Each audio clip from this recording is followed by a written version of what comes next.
76 அவள் இறந்த வீட்டில் தேவதூதன் பிரவேசித்து, கிருபை பெற்றவளே வாழ்க, கர்த்தர் உன்னுடனே கூட இருக்கிறார், ஸ்திரீகளுக்குள்ளே நீ ஆசீர்வதிக்கப்பட்டவள்.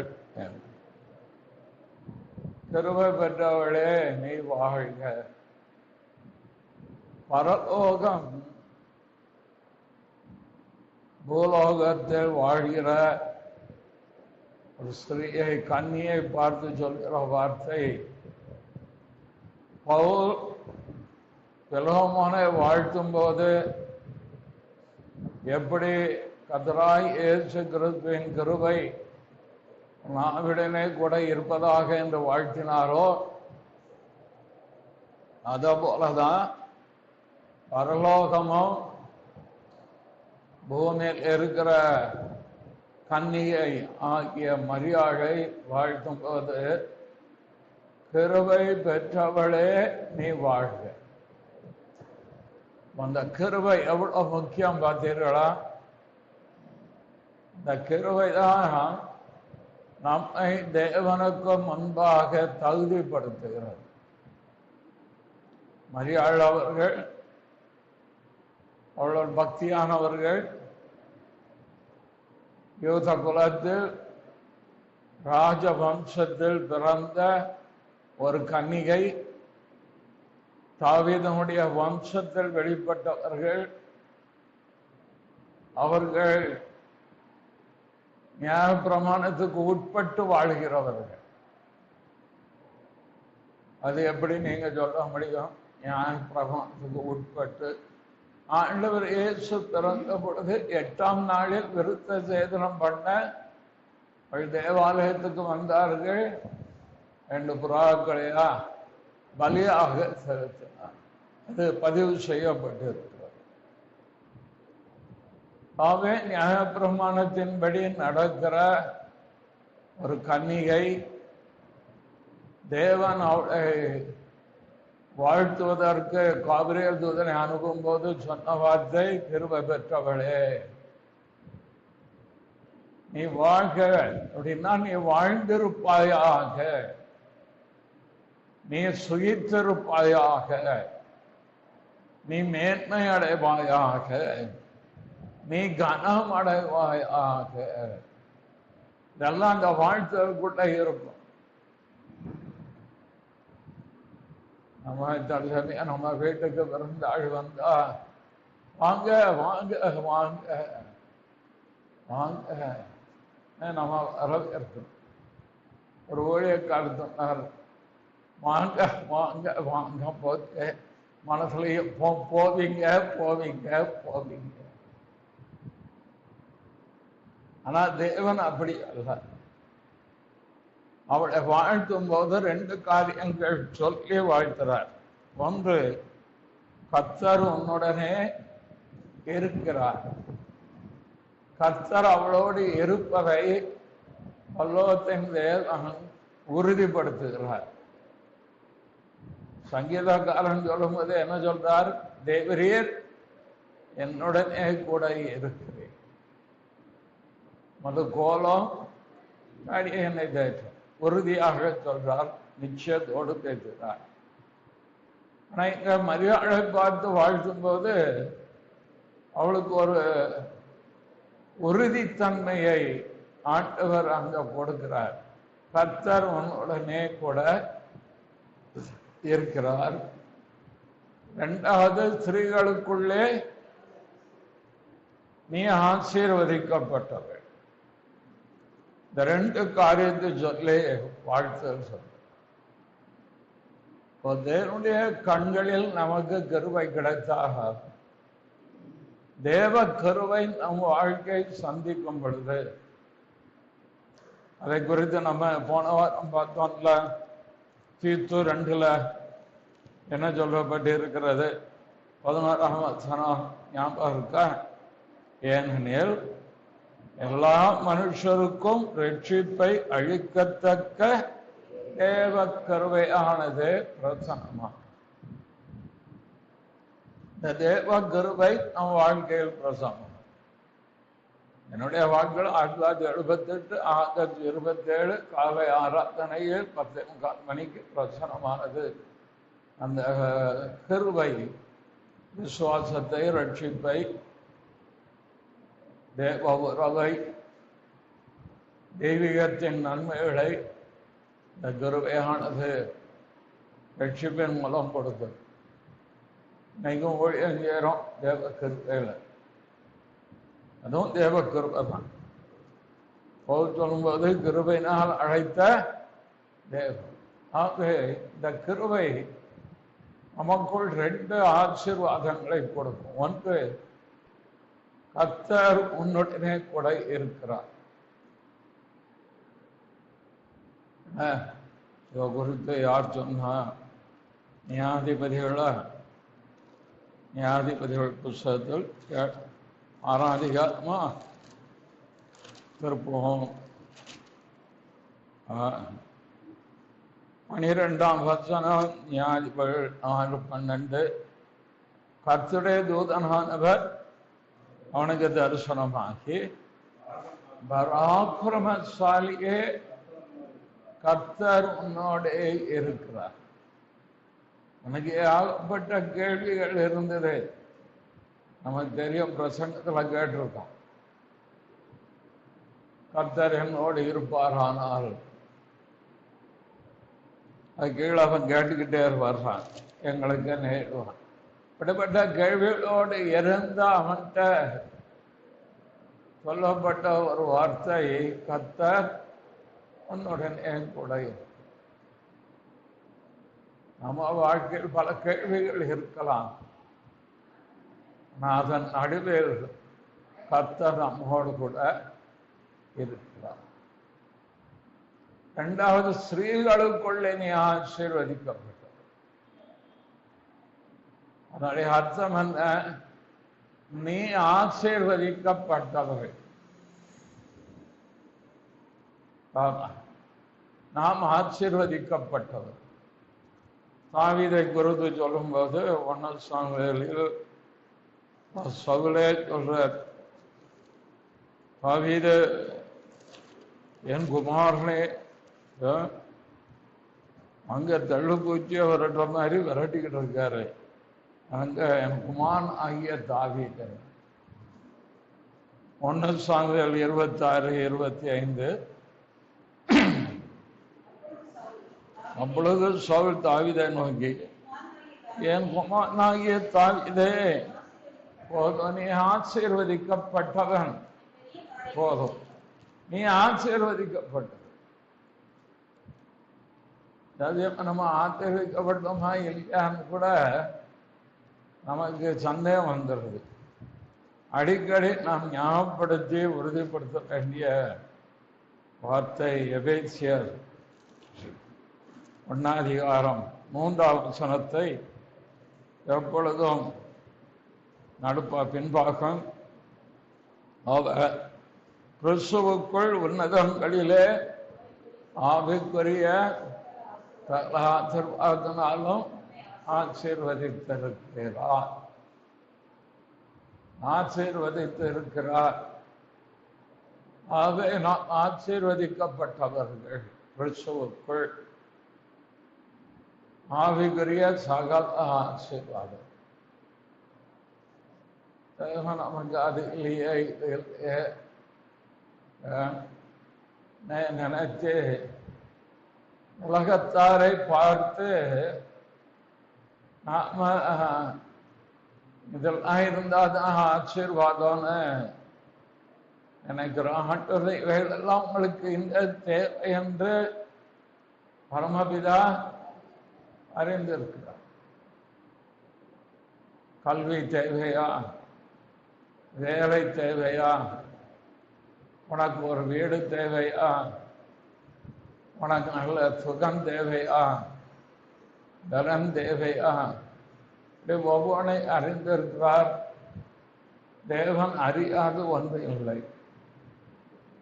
ஆகவே நாம் ஆசீர்வதிக்கப்பட்டவள் என்பதை மறந்து போகிறார்.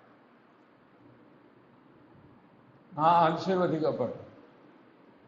கிறிஸ்துவுக்குள் தேவனின் உன்னதங்களில் ஆவிக்குரிய சகல ஆசீர்வாதம், ஆவிக்குரிய ஆசீர்வாதம் என்ன இருக்கோ எல்லாவற்றாலும் அவர் என்னை ஆசீர்வதித்தார். அதில் எனக்கு எந்த விதமான மாற்று கருத்தும் கிடையாது. அதில் எந்த விதமான ஒரு துளி சந்தேகமும் கிடையாது. நான் ஆசீர்வதிக்கப்பட்டேன்.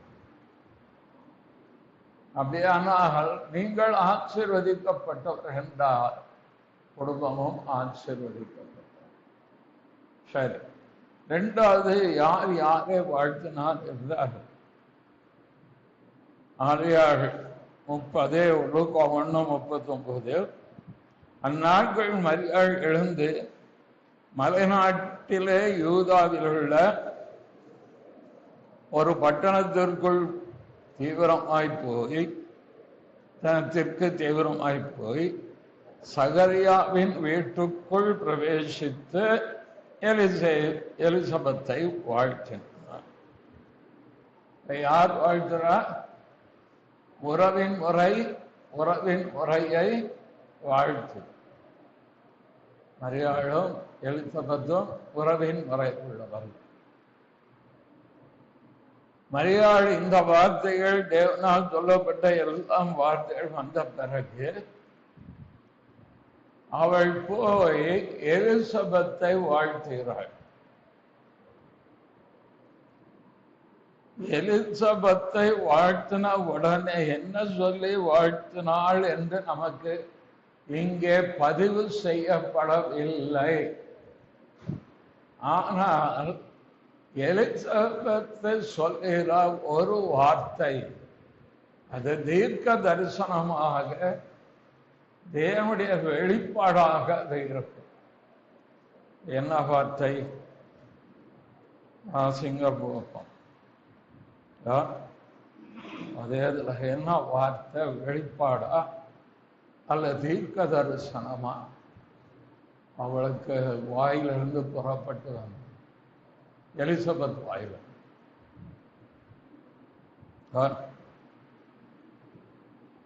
அதே வந்தனத்துல தான் இருக்கு. கருத்தா வாசித்தா அது தெரியும். 41ஆம் வசனத்தின் பின்பாகம் வாசிங்க. எலிசபெத் பரிசுத்த ஆவினால் நிரப்பப்பட்டு ஸ்திரீகளுக்குள்ளே ஆசீர்வதிக்கப்பட்டார். தேவதூதன் சொன்னதுதான் ஆவியானவரும் சொல்லுவார். நீங்க நல்லா புரிஞ்சு விடணும். கர்த்தர் எதை முதலாவது சொன்னாரோ அதையே தேவன் 2ஆம் தடவையும் சொல்லுவார். ஒரு ஊழியக்காரத்த இந்த ஆண்டு செழிப்பின் ஆண்டு அப்படின்னு சொல்லிட்டு இன்னொரு ஊழியக்காரத்த இந்த ஆண்டு பயங்கரமான ஆண்டு, கலவரங்கள் வரும். அப்படி பேச மாட்டார் கர்த்தர்.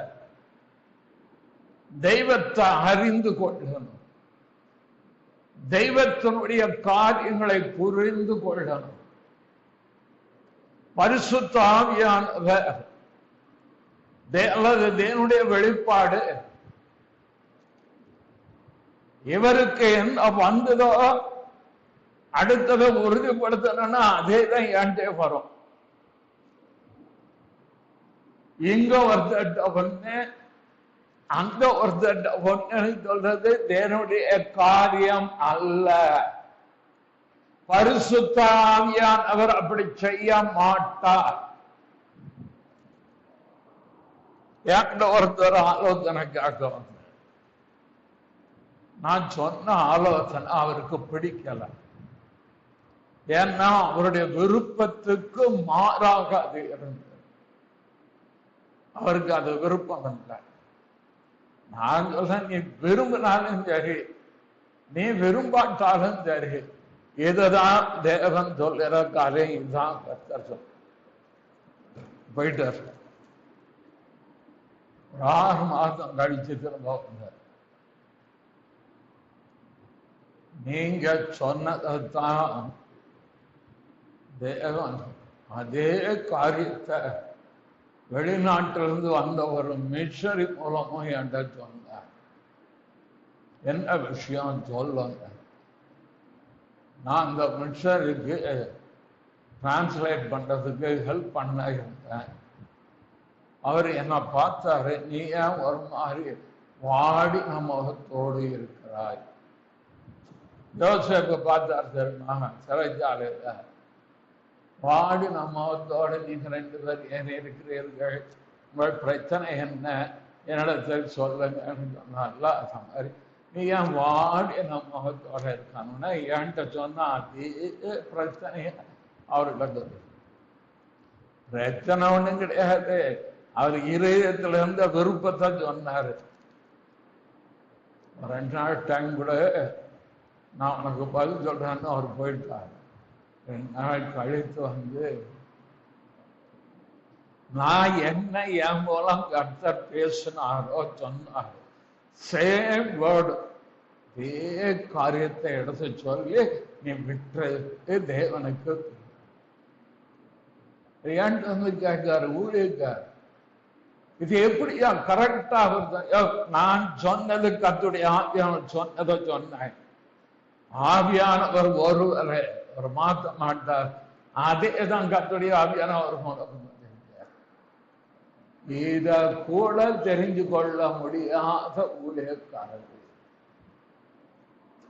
ஏன் இத நான் சொல்றேன்னா, என்கிட்ட கேட்கும் முன்னால அவன் இன்னொரு தன்னுடைய நண்பர் ஊழியக்காட்ட போய் கேட்டதுக்கு நீ தாராளமா செய்யணும் சொன்னான். அவருக்கு சந்தோஷம். இருந்தாலும் இவர்கிட்ட போய் ஒரு கேள்வி கேட்போன்ட்டு என்கிட்ட ஏன் சொல்றான், பரிசுத்த ஆவிய பரலோகம் காபிரியேல் தூதன் என்ன சொல்லி கன்னிகை மரியாதை வாழ்த்தினதோ அதே வார்த்தைதான் வாழ்த்துதான் பரிசுத்த ஆவியானவரும் வெளிப்படுத்துவார். நீ ஸ்ரீகளுக்குள்ளே நீ ஆசீர்வதிக்கப்பட்ட 28 வருது. ஸ்ரீகளுக்குள்ளே நீ ஆசீர்வதிக்க புரிஞ்சோணும். கர்த்தரை அறிந்து கொள்ளணும், கர்த்தருடைய வழிகளை அறிந்து கொள்ளணும். தேவன் ஒரு விசை சொன்னதை 2ஆம் விசை பார்த்து திருத்துகிறவர்கள். ஒருத்தருக்கு ஒரு மாதிரி இன்னொருத்தருக்கு ஒரு மாதிரின்னு சொல்லுகிறவர்கள் நம்முடைய ஆண்டவர் இயேசு கிறிஸ்து. நேற்றும் என்றும் மாறார்.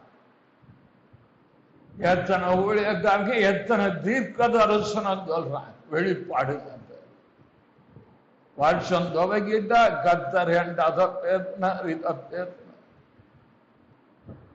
2024 தேர்தல் மட்டும் யார்ட்டையும் கர்த்தர் பேசல போருக்கு ஒருத்தனும் ஆயத்திறக்கிறார். திறந்தான்னு வைக்க அவங்கள வறுத்தெடுக்க ஆட்களை கர்த்தர் எழுப்பி வச்சிருக்கார். வாய் திறக்கணும்.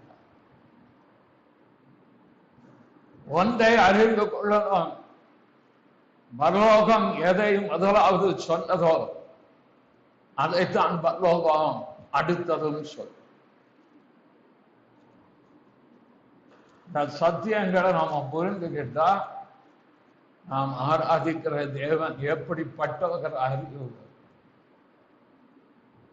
சரி, பரிசுத்த ஆவியினால் நிறைந்து சொன்னாள். 43 என்ன சொல்?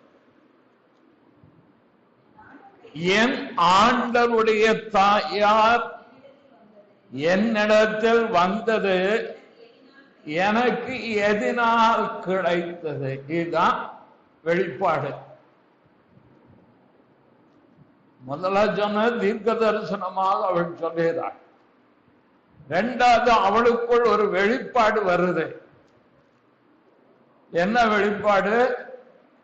அதுங்க என் ஆண்டவருடைய தாயார். மரியாள் எலிசபெத்திட்ட வந்து தேவதூதன் என்ற வந்தாரு, நீ கர்ப்பவதியாவாய், உலகத்தில் பிறகு அது பரிசுத்தம் உள்ளதுன்னு சொல்லியிருப்பாங்களா? சொல்ல மாட்டாங்க. ஏன் தெரியுமா? தேவ பக்தியின் ரகசியத்தை தனக்குள் காத்து கொள்ளுகிற கிருபை பெற்றவள் மரியாள். புரிஞ்சுக்கணும். தேவ பக்தியின் ரகசியம்னு இருக்கு. மரியாள் அதை வெளிப்படுத்துகிறவள் அல்ல. வாழ்த்துறாள், அவ்வளவுதான். ஆனால் அவளுக்குள் பரிசுத்தாவினால் நிரப்பப்பட்ட பொழுது ஆண்டவர் வெளிப்படுத்தி கொடுக்கிறார். பரிசுத்தாவியானவர், இவள் உன் ஆண்டவருடைய தாயா. புரியுதா? வெளிப்பாடு வந்தா அப்படிதான் வரணும். கண்டதையும் தரிசிக்கிறது. கர்த்தர் எனக்கு வெளிப்படுத்தினாரு. என்னது வெளிப்படுத்தினாரு? ஏதோ வெளிப்படுத்த மறுரூப மலைக்கு போறாங்கல்ல ஐயா, என்ன யார கூட்டிட்டு போனாரு ஆண்டவர்? யோவான, யாக்கோபு, பேதுரு, 3 பேரையும் கூட்டிட்டு போறாங்கல்ல. மறுரூப மலைக்கு போற எங்க இருக்கு? மத்தேயு மார்க்குல இருக்கு, சுவிசேஷத்துல இருக்கு. நீங்க நம்மகிட்ட எங்க இருக்குன்னு கேட்க, அதை எடுத்து தேடி பார்ப்போம் எனக்கு எந்த இடத்துல இருக்கிறது. மத்தேயு 17 4ஆம் வசனம், பக்கம் 76. அப்பொழுது பேதுரு இயேசுவை நோக்கி, ஆண்டவரே, நாம் இங்கே இருக்கிறது நல்லது.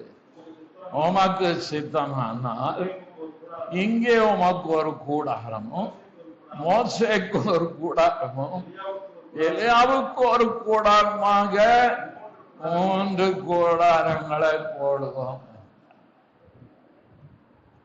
அது என்ன? ஆண்டவர் கூட இருக்கிறது. மோசையும் எலியாவும் பேதுருக்கு எப்படி தெரியும்? மோசையை பார்த்திருக்காரா? எலியாவை பார்த்திருக்காரா?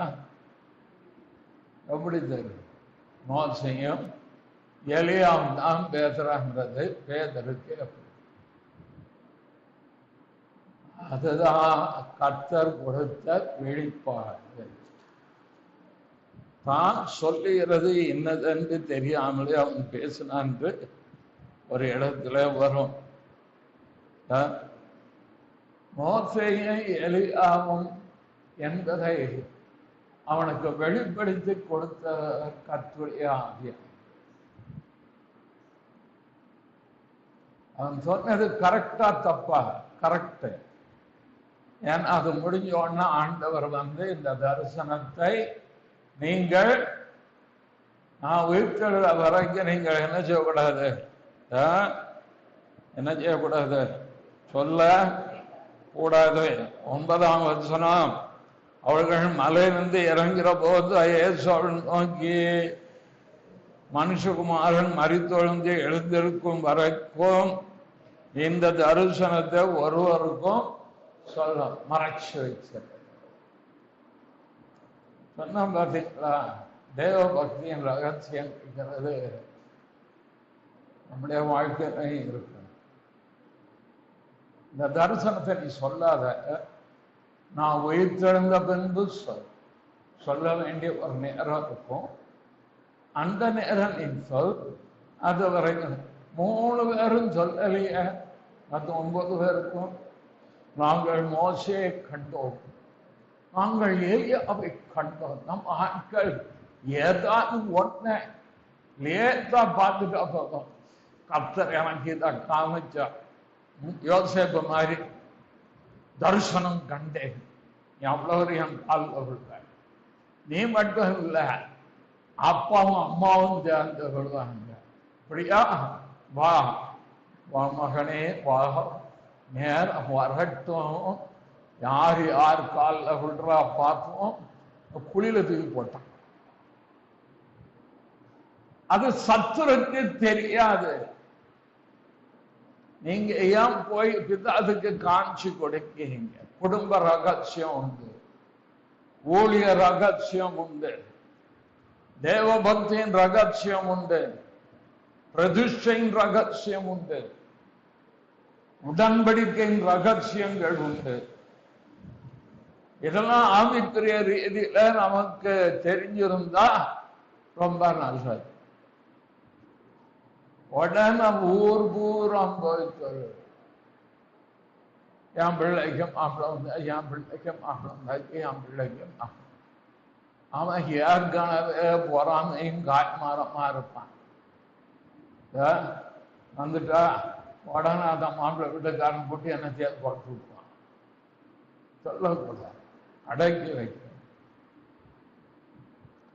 அதுல மரியாள் கைதேர்ந்தவர்கள், அவர்கள் அதை தன் இருதயத்தில் வைத்து சிந்தனை பண்ணினார்கள். ஒரு இடத்துல வரும்,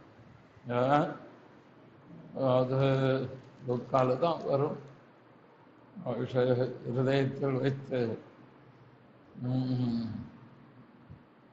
உணர்ந்து கொள்ளவில்லை. 51 பின்பு 2:51 பின்பாக்கம். அவருடைய தாயாக இந்த சங்கதிகளை எல்லாம் தன் இருதயத்திலே வைத்துக் கொண்டார். புரியுதா? அதான் பக்தி உள்ள ஒரு தாயின்னு சொல், புத்தியும் உள்ள ஒரு தாயா. ஆண்டவர் சொன்னதை அவளுக்கு தெரியும், இவர் தேவகுமாரன் என்று. சொல்லப்பட்டவர்களை தன் இருதயத்தில் வைத்து. நம்முடைய குடும்ப காரியங்கள், தொழில் ரகசியங்களை சொல்லாதீங்கன்னு அநேகருக்கு நான் ஆலோசனை சொல்ல. தொழில் ரகசியங்கள் உலகத்தில் இருக்க சில மனிதர்களை பாருங்க, பெரிய பிசினஸ் பீப்புள், அவள் தொழில் ரகசியங்களை சொல்ல மாட்டாங்க. பெற்ற பிள்ளைக்கு சொல்ல மாட்டாங்க. காலம் வந்து அந்த பிள்ளைக்கு அந்த கம்பெனியை கொடுக்கிற நேரத்தை தான் சொல்லுவாங்க. அது வரைக்கும் ரகசியமாக வைத்திருந்தார். KFC குறித்து கேள்விப்பட்டு, இந்த KFC ஒரு மசாலா சேர்ப்பாங்க, அமெரிக்கன் கென்டக்கி ஃப்ரைட் சிக்கன். அவர் ஒரு கிறிஸ்டியன், ஒரு ஆசீர்வதிக்கப்பட்ட வயது 65 என்று கேள்விப்பட்டிருக்கேன். சரியாயிருக்கும். ரொம்ப கஷ்டத்தில் இருந்தார். அவருக்கு இந்த ஞானம் கிடைச்சது.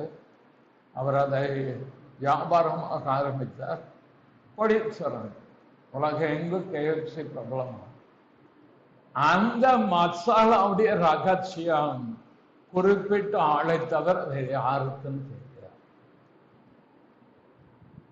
இதே போல ஆவிக்குரிய வாழ்க்கையில், குடும்ப வாழ்க்கையில், தொழிலில், ஊழியத்தில் ரகசியங்களை தேவன் வெளிப்படுத்தி தரும்போது மனதில் வைத்துக் கொள்ள.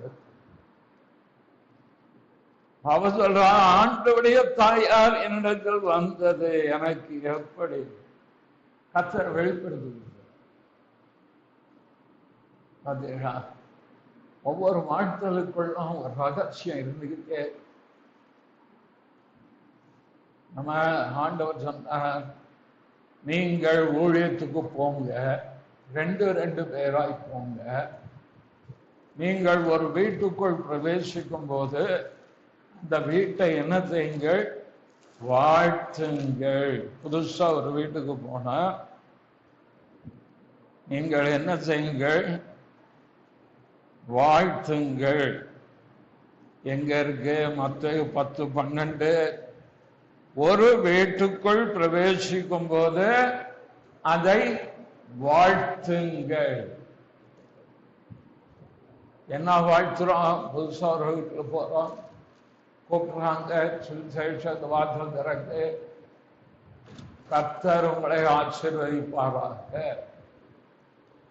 கர்த்தர் உங்களுக்கு சமாதானம் அருள்வாராக, கர்த்தர் உங்களோடு கூடனே இருப்பாராக, கிருபை உங்களோடு இருப்பதாக, உங்களுக்கு நன்மை உண்டாவதாக, சமாதானம் உண்டாவதாக என்று சொல்லி நாம் அவர்களை வாழ்த்த வேண்டும் என்று ஆண்டவர் சொல்லு. அப்ப ஒரு வீட்டுக்குள்ள போனோம்னா அதை வாழ்த்துறோம். ஒன்று போனோம்னா வாழ்த்தலாம், இல்ல ஜெபிக்கும் போது வாழ்த்தி ஜெபிக்கலாம்.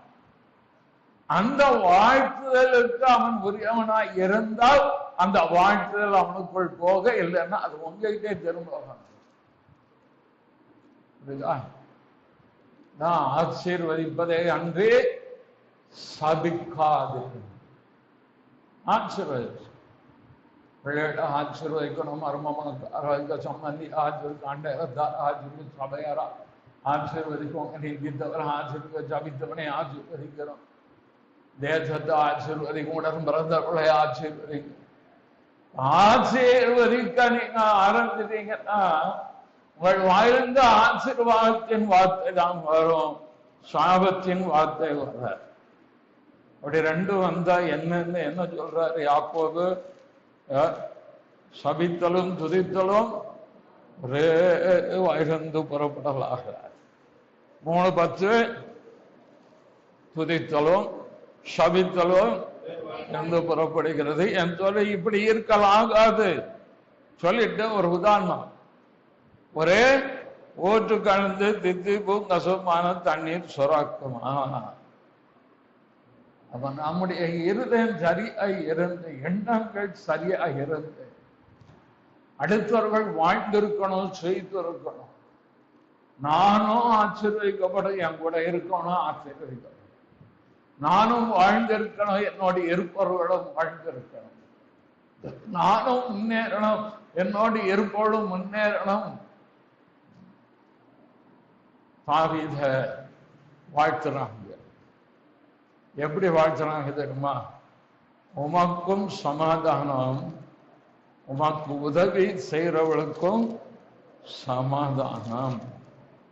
இந்த வருது 2 சாமுவேல், உமக்கும் சமாதானம், அதாவது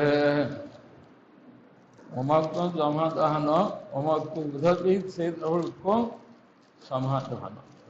1 நாளாகமம் 12ஆம் அதிகாரம் 18ஆம் வசனம், பக்கம் 521.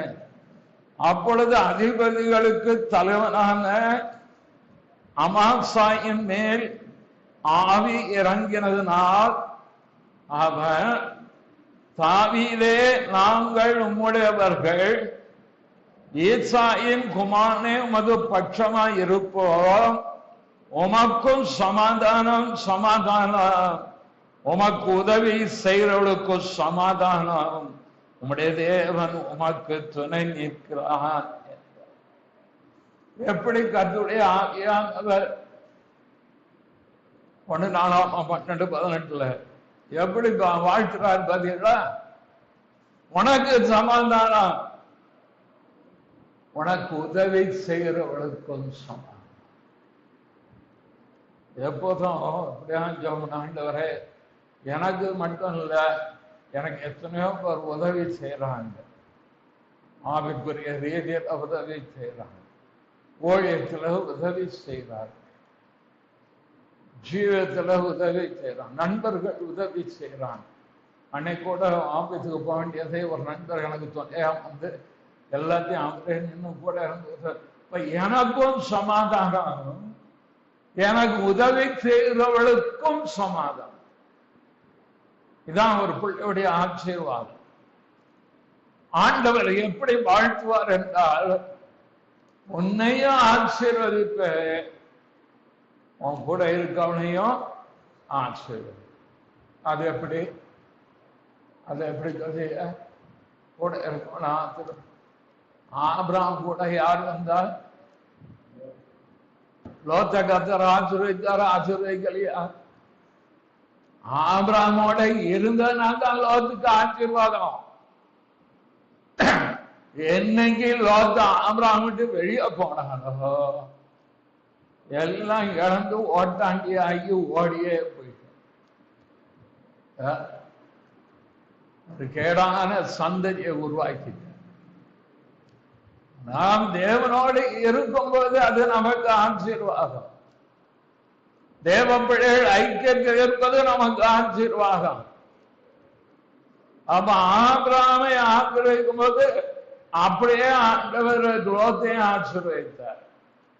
அவன் நினைச்சுக்கிட்டான், நமக்கு இவ்வளவு வந்திருக்கு, எல்லாம் நமக்கு பிரயாசத்துல அதான் காம்ப்ரமைஸ் பண்ண முடியாது. யாரோட காம்ப்ரமைஸ் பண்ண முடியல? ஆபிரகாம் இணங்கி போக முடியாது. அவரே ஆபிரகாம் நீ வழக்கமானதுக்கு அப்புறம் கலக்கணும். அவர் என்ன சொல்லி இருக்கணும்? இல்ல, நான் உம்மோடு கூட இருக்கேன், உம்மோடு கூட கர்த்தர் இருக்கிறார், உண்மைதான் தேவன் அழைத்திருக்கிறாள், வாக்குத்தத்தம் கொடுத்துக்கா உடனடிக்கணும் சொல்லி இருக்கான். அவனுக்கு எல்லாம் சொத்து ஐஸ்வர்யம் எல்லாம் இருக்கு, நிறைய உயர்ந்தாங்க, நல்ல பணமும் ஐஸ்வர்யம் கனமும், எங்க போனாலும் முதல் மரியாதை, என்ன சொன்னாலும் கேட்கறதுக்கு ஒரு கூட்டம் இருக்குன்னு பரிசுத்தவான்களின் ஐக்கியத்தை விட்டு விடுவார்கள், அல்லது தங்களுக்கு உபதேசம் கொடுக்கிறவர்களை விட்டு விடுவார்கள். பிரன்ஹாம் பற்றி உங்களுக்கு தெரியும். ஜீசஸ் ஒன்றிய குரூப்பை உருவாக்குனவர் அவர். படிப்பறிவில்லாத தேவனால் வல்லமையாக பயன்படுத்தப்பட்ட கர்த்தருடைய தாஸ். அவர் கூட இருந்தவர் ஒருத்தர் வேத பண்டிதர் காட்சன். இவர் நல்ல வேதத்தை கற்று அறிந்த உடைய கூட்டங்கள்ல அவர் சாதாரண இருக்க நிலைமையில இருந்தே கூட வந்தவர். இவருக்கு அப்பப்போ உபதேசம் கொடுத்து சரி பண்ணி நடத்திக்கிட்டே வந்தவர். அற்புதங்கள் நடக்குவாங்க. தாட்சன் எந்த அற்புதமும் செய்யல, ஆனா வேத பண்டிதர் வேதத்தை சரியா விளக்கி சொல்வார். அப்படின்னா கர்த்தர் யாருன்னு கரெக்டா எடுத்து ஆலோசனை சொல்லக்கூடாது. பிரன்ஹாமுக்கு செல்வம் பொழிச்சிட்டு இன்டர்நேஷனல் ப்ரீச்சர், எங்க போனாலும் அற்புதம், சாதாரண அற்புதம் கிடையாது. அவர் என்ன கூட இருந்துகிட்டு எப்ப பார்த்தாலும் கிழக்க போகாத, வடக்க போகாத, தெற்க போகாத, இவனுக்கு வந்துடும். நம்ம மூலம் இவ்வளவு அற்புதம் கத்த செய்யறாரு, இவனை வச்சு என்ன செய்யறாரு துண்டிச்சிட்டார். அவர் என்ன செய்தார்? அவர் விலகிட்டார். ஆனா அதுக்கப்புறம் வேதத்துக்கும் முரண்பாடான உபதேசங்களை பிரன்ஹாம் பேச ஆரம்பித்தார். இது ஹிஸ்டரி. அதில் வந்துதான் ஜீசஸ் ஒன்லிங்கிற டாக்டரின் அவர் போல அந்த வழியில வந்தவர் தான் இந்த பாலசில்லாரு. இன்னைக்கு இருக்கு ஜீசஸ் குரூப். பிதாகுமாரன் பரிசுத்தாவியானவர் கிடையாது. இந்த காட்சன் உட்கார்ந்து ஜெபம் பண்றார். ஆண்டவரே, வேதத்துக்கு புறம்பாக இப்படி இவர் பேசுறாரு, ஆனா அற்புதம் நடக்கு, ஜனங்கள் வழி தவறாங்க. இது என்ன ஆண்டவரே? கர்த்தர் சொன்னாராம், பொறுமையா இரு, நான் அவனை கொல்லுவேன். எப்படி காலில் பேசினார் பார்த்தீங்களா? நான் அவனை கொல்லுவேன். ராமையில் ஆயிட்டார். நடந்த காரியம் என்ன தெரியுமா? Car accident. ஆக்சிடென்ட்ல பிரம்மா ஒரு ஒய்ஃப் பையன் அடிபட்டு விழுந்தாச்சு. அதுல மனைவி இறந்துட்டார்.